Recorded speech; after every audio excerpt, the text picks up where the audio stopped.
حافظ عبدالرحمن تونسوی کو کہ وہ تشریف لائیں اور قاری صاحب کی خدمات پر گفتگو فرمائیں۔ حافظ عبدالرحمن تونسوی، متعلم جامعۃ الاحسان الاسلامیہ۔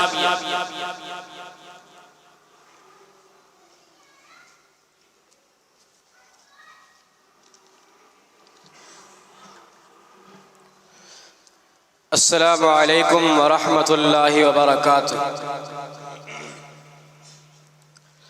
الحمد للہ وکفی والصلاة والسلام علی رسول اللہ اما بعد۔ قال اللہ تبارک وتعالی فی القرآن المجید والفرقان الحمید، انما یخشی اللہ من عبادہ العلماء۔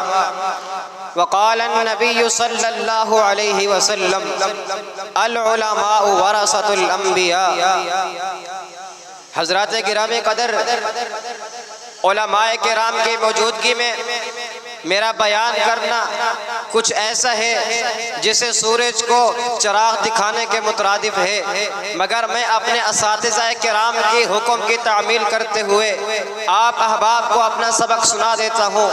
حضرات گرامی قدر، جی ہاں، بات ایک ایسے عالم دین کی ہو جس نے اپنا تن من دھن اسلام کے لیے وقف کر دیا ہو، جس نے اپنی جوانی دین کے لیے وقف کر دی ہو، جس نے اپنا بڑھاپا رب کا پیغام آپ علیہ الصلاۃ والسلام کی سیرت کے لیے وقف کر دیا ہو۔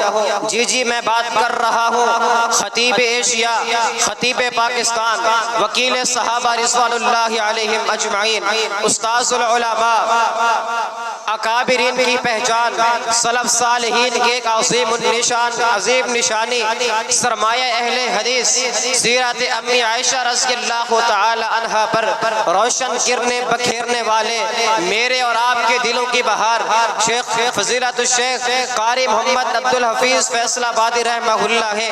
آج ہر بندہ قاری صاحب کا شیدائی ہے اور ان کی آواز سننے کو پسند کرتا ہے۔ حقیقت میں یہ ہے کہ قاری صاحب نے اسٹیج پر بادشاہت کی ہے، قاری صاحب نے اسٹیج میں آ کر بادشاہت کی ہے۔ 1937 میں اندرون سندھ کے غیر معروف گاؤں مہراب پور سے اٹھنے والے اس نامور فرزند نے سن رشد سے ہی ملک کے عظیم اور نامور خطباء میں اپنے قدم رکھا۔ حضرات گرامی قدر، جس طرح حضرت فضیلت الشیخ قاری عبدالحفیظ فیصل آبادی رحمہ اللہ کی تعلیمات بہت زیادہ ہیں، وہاں پر یہ بھی ہے ان کے اپنے شاگرد خاص قاری محمد یعقوب فیصل آبادی حافظہ اللہ تعالی اپنے بیان میں فرماتے ہیں، اگر ایک جگہ 20 مقرر ہوتے اور ان کی 20 تقریریں ہو چکی ہوتی، ان سب کے بیانات مکمل ہوتے، مگر اس کے بعد بھی قاری صاحب کے بیانات کی ایک آیت پڑھنا ان سب کے بیانات پر حاوی ہونا تھا۔ یہ تھے قاری صاحب رحمہ اللہ تعالی کے خدمات اور ان کا ملکہ اور ان کی بادشاہت۔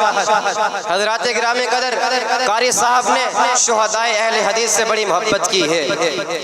علامہ احسان الہی ظہیر رحمہ اللہ تعالی اور مولانا حبیب الرحمن یزدانی رحمہ اللہ تعالی اور اسی طرح مولانا عبدالخالق قدوس رحمہ اللہ تعالی کے رفقا میں سے تھے۔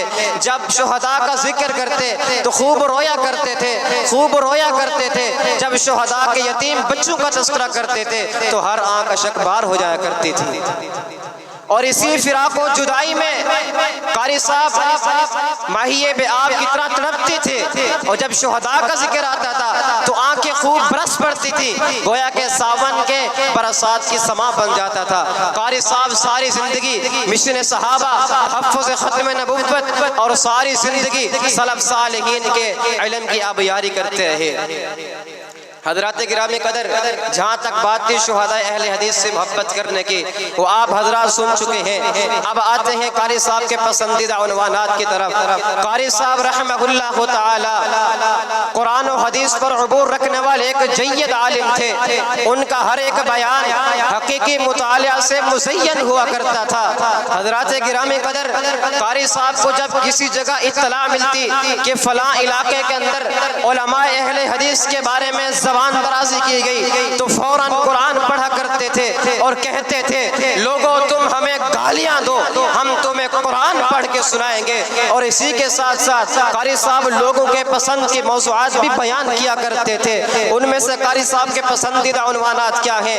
عقیدہ توحید، شان رسالت، عصمت صحابہ رضوان اللہ علیہم اجمعین، نبی و صدیق رضی اللہ تعالی عنہ، عظمت ام عائشہ رضی اللہ تعالی عنہ، اور فکر آخرت پر شان عثمان غنی رضی اللہ تعالی عنہ پر آپ حضرت قاری عبدالحفیظ فیصل آبادی رحمہ اللہ اکثر بیان کیا کرتے تھے۔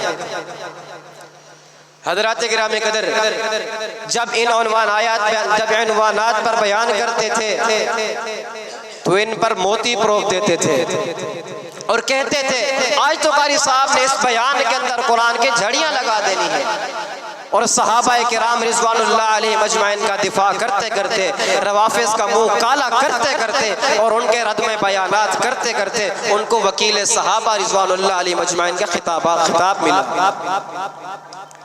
اور اسی کے ساتھ ساتھ قاری صاحب ایک عظیم شخصیت بھی تھے۔ اس کے بارے میں دیوبند مکتبہ فکر کے مولانا عطاء اللہ بندیالوی اپنے ایک تعزیتی بیان میں اظہار کر رہے ہیں، اور وہ کہتے ہیں، اور وہ یہ کہتے ہیں کہ نظام مصطفیٰ صلی اللہ علیہ وسلم کی تحریک میں قاری صاحب اور میں ایک جیل کے اندر بند تھے، 3 ماہ تک ہم سلاسل بند رہے، اور اس کے بعد قاری صاحب آئے اور میرے پاس آ کر کہنے لگے بات سنو، آج ہمیں بھی اپنی پیٹھ پر کوڑے کھانے کی نظام مصطفیٰ صلی اللہ علیہ وسلم پر ہمیں بھی فخر حاصل ہے کہ ہم نے بھی مارے کھائی آپ علیہ السلام کی دین کی خاطر۔ اور اسی طرح عبدالرزاق سعیدی رحمہ اللہ تعالی قاری صاحب کے بارے میں کہتے ہیں کہ قاری صاحب کا ایک ایسا عمل، وہ صرف ایک ایسا عمل ہے جس کے بدلے میں اللہ ان کو جنت عطا فرما دے گا انشاءاللہ تعالی۔ سب کہہ دو انشاءاللہ۔ وہ عمل کیا تھا کہ سیرت امی عائشہ رضی اللہ تعالی عنہ بیان کرتے کرتے اتنی روافض کا منہ کالا کیا اور ان کا رد کیا، ان کو اللہ رب العالمین اس عمل کے بدلے ان کو جنت کا داخلہ نصیب فرمائے گا۔ اور اسی طرح ان کے قریبی ساتھی عبدالعلیم ایڈوکیٹ، جو ہر وقت ہر جمعہ قاری صاحب کے پیچھے پڑا کرتے تھے، وہ کہتے ہیں جس رات قاری صاحب نے وفات پائی اسی رات میں نے قاری صاحب کو آسمانوں میں دیکھا، جنت میں دیکھا۔ جنت میں ایک سونے کا محل ہے جس میں قاری صاحب اور اس کی بیوی اور اس کی زوجہ محترمہ بیٹھ کر نماز پڑھ رہے ہیں۔ یہ کیا تھا؟ یہ قاری صاحب کی خدمات تھی اور ان کا صلہ تھا۔ اس لیے آپ علیہ السلام فرماتے ہیں، فرمایا لوگوں میری امت کے اندر 73 فرقے بنیں گے، ایک فرقہ ان میں جنتی ہوگا۔ صحابہ کرام نے سوال کیا اللہ کے رسول وہ کون سا فرقہ ہے؟ جواب دیا گیا ما انا علیہ و صحابی، جس پر میں اور میرے صحابہ ہیں۔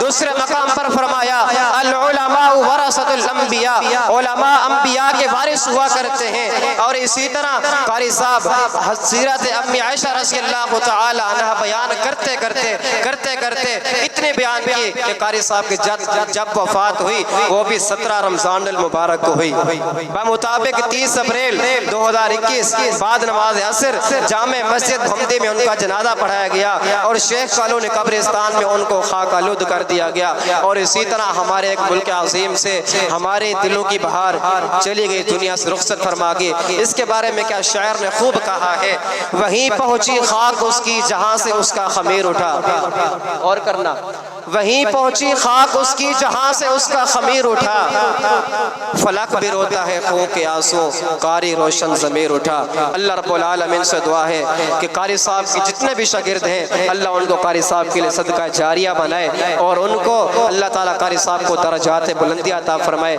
وآخر دعوانا ان الحمد للہ رب العالمین۔ السلام علیکم ورحمۃ اللہ وبرکاتہ۔